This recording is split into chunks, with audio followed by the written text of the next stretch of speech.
Support comes from Missouri Forest Products Association, committed to sustainable and sound conservation of the state's forests, which support more than 41,000 Missouri jobs, resulting in a $10 billion industry.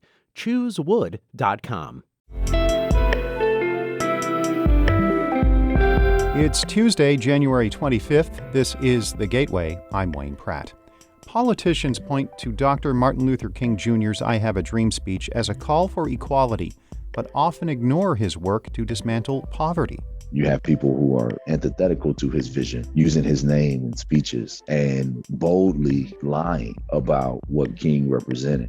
In just a few minutes, St. Louis Public Radio's Andrea Henderson speaks with St. Louis University historian Christopher Tinson about King's call for economic justice. A supplemental budget bill that provides raises to all state employees in Missouri has stalled weeks after its first committee hearing. The measure calls for a 5.5% hike for state workers, and Governor Mike Parson wants that to kick in by February 1st. As St. Louis Public Radio's Sarah Kellogg reports, the bill also includes funding for Missouri schools. In his State of the State address, Governor Mike Parson reiterated his support for raises for all state employees, calling them long overdue. However, other than an initial hearing on the emergency supplemental budget, no further action has been taken, meaning the bill continues to sit in committee. Senator Dan Hegeman, who chairs the Senate Appropriations Committee, said last week he sees general support for the raises. We've got to get the state into a competitive position where we can attract and retain some employees again and reward those that are standing there. In addition to state raises, the emergency supplemental budget also includes almost $2 billion in federal funding for schools that must be mostly allocated before March 24th. In Jefferson City, I'm Sarah Kellogg, St. Louis Public Radio. AT&T is suing the city and the St. Louis Collector of Revenue over a payroll tax. The company says St. Louis is wrongly applying that 0.5% tax on employees who do not work or live in the city. The Post-Dispatch reports it's the first known legal challenge to the payroll tax collection during the pandemic. The newspaper reports the fee accounts for $40 million in revenue for the city. The St. Louis Collector of Revenue office is reviewing the legal action. There has been a lawsuit focusing on the city's 1% earnings tax on workers and residents. A judge dismissed that case. Some school districts in the St. Louis area are continuing to require masks as they react to lawsuits by Missouri's Attorney General. Eric Schmidt says he has filed lawsuits against 45 public school districts over COVID-19 mitigation policies. 9 of those cases were filed yesterday. 28 are in the St. Louis region, including St. Louis Public Schools, Rockwood, Parkway, and Hazelwood. The Francis Howell School District calls the lawsuit a, quote, waste of taxpayer money on both sides. Many districts say they are still waiting to officially receive the lawsuits. We have a full list of schools being sued by the Attorney General at stlpr.org. The St. Louis FBI and 6 bomb squads in Missouri and Illinois have launched a week-long effort to get military explosives out of people's houses.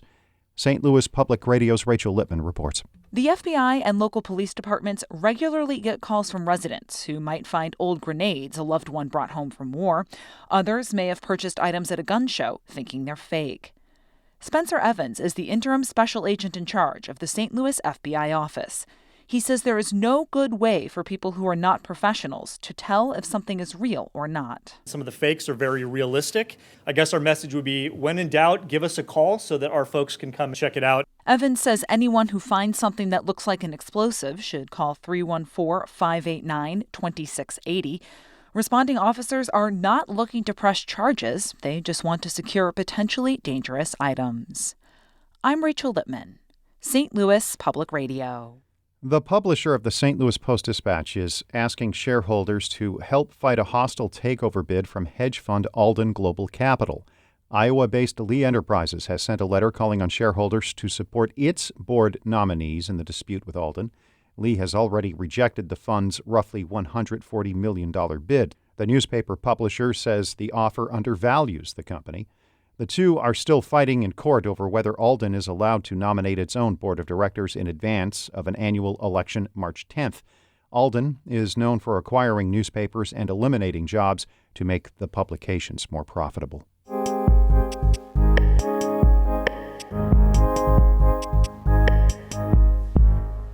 Many politicians cite Martin Luther King Jr.'s I Have a Dream speech as a reminder of his call for equality.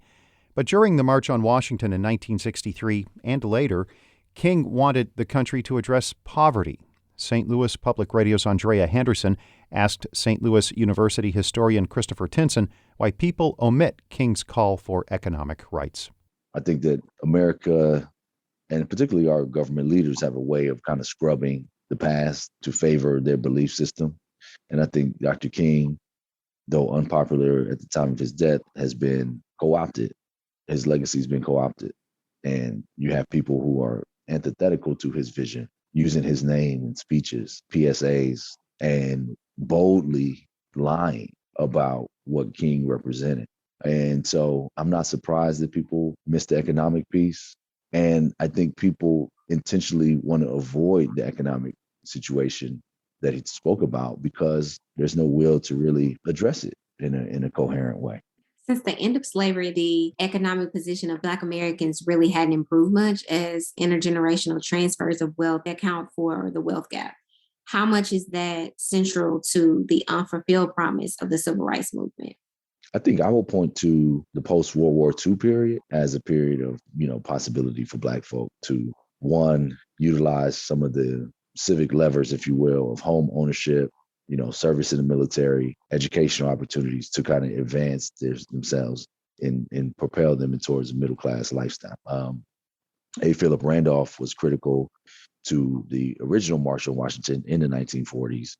He and Bayard Rustin were really before King talking about economic justice and really putting that in the government's lap as something that the government had to resolve, that this wasn't Black people's fault that they were poor. So at the time of his death, King was in Memphis working with the sanitation workers, striving for higher pay and better working conditions.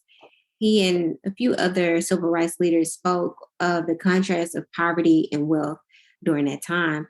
But were they raising questions about the nation's economic system and calling for a broader distribution of wealth? Yes, but the problem was since the 1940s, that position of redistribution of wealth was seen to be a communist view. Mm-hmm. So there was, absolutely people calling for redistribution of wealth, but that view was criminalized and demonized. Just that statement, redistribution of wealth. Even now, that raises a lot of red flags for people. Why do you think that critics of today's activism cite King's I Have a Dream speech as a reminder of what they think Black Americans should be striving for, but omit, his economic message? I think it's harder to talk about the real material circumstances of Black folks' life. And so even though there's bits and pieces of that in the speech itself, mm-hmm. but this idea of dreaming is just a brilliant American metaphor. I have a dream is part of the American dream.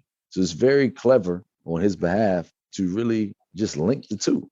He was a humanitarian through and through. And that's why I think the dream becomes this great performance. But you can't read that absent of looking at his other pieces. But I think, King was an inheritor of a long conversation about rights. And I think that he had a profound and undying love for humanity. And so the I Have a Dream speech reflects that.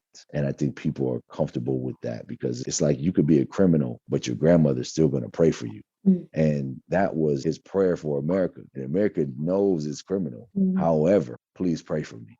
Do you think that with the way that things are going today, that Dr. King would be proud or he would look upon the work that's done as something that he could stand behind, or would it just be disappointing to him? I think anybody of his consciousness will be profoundly disappointed with the attacks on voting rights, with the contracting of equal educational opportunities for poor folk and poor folk of color. And we have people, elected officials, who are doing everything they can to make it more difficult, doing everything they can to have less people vote. And this is troubling. And I think Dr. King would not retreat from calling that out. That was SLU African American Studies Director Christopher Tinson speaking with St. Louis Public Radio's Andrea Henderson. Our David Casares edited that report. Shula Newman is the executive editor of St. Louis Public Radio, a listener-supported service of the University of Missouri-St. Louis. Music by Ryan McNeely of Adult Fur. I'm Wayne Pratt. This has been The Gateway.